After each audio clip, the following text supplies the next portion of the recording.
Bonjour à tous et bienvenue sur boursicoté.com pour cette nouvelle analyse technique du CAC 40 en point matinal. Donc nous pouvons constater sur l'unité de temps H4 avec quelques retracements de zones obliques et horizontales, et bien que le CAC 40, après ce test ici de point haut qui définit le troisième point de la résistance oblique baissière qui définit la phase de consolidation actuelle, et bien que les cours redescendent d'une manière assez dynamique. On est en train de s'attaquer ici au support des 5233 points.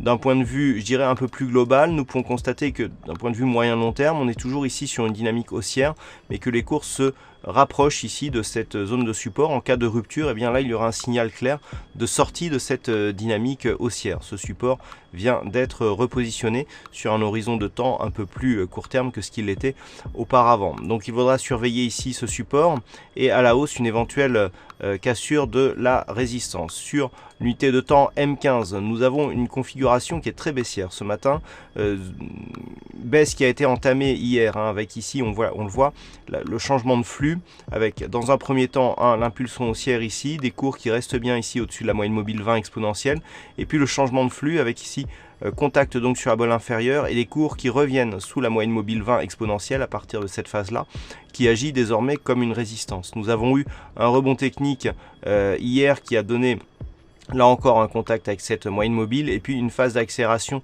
ce jour qui valide donc la cassure des 5233 points. Donc une dynamique assez forte dans une configuration technique où les indicateurs rentrent en zone de survente, ce qui souligne la pression baissière qui est en train de s'exercer sur l'indice parisien.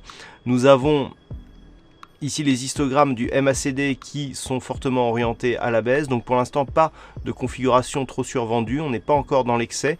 Juste ici au niveau des bandes de Bollinger, on voit que la sortie de cette bougie se fait d'une manière très dynamique. Alors dans cette configuration et d'un point de vue très court terme, le prochain objectif se situe sur les 5130 points.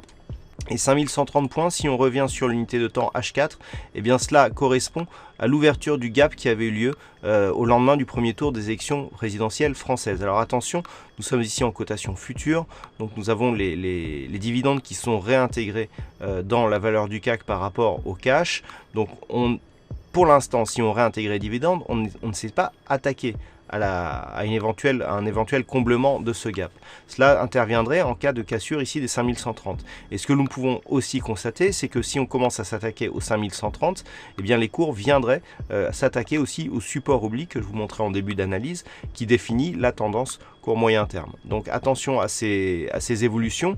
Qui plus est, nous sommes ici d'un point de vue un peu plus rapproché sur des points bas qui augmentent leur volatilité par rapport ici à zone de résistance. Alors on n'est pas réellement sur un biseau d'élargissement, mais cela montre que la volatilité est en train de monter et que si les cours venaient ici casser cette zone, il pourrait encore y avoir une hausse de volatilité.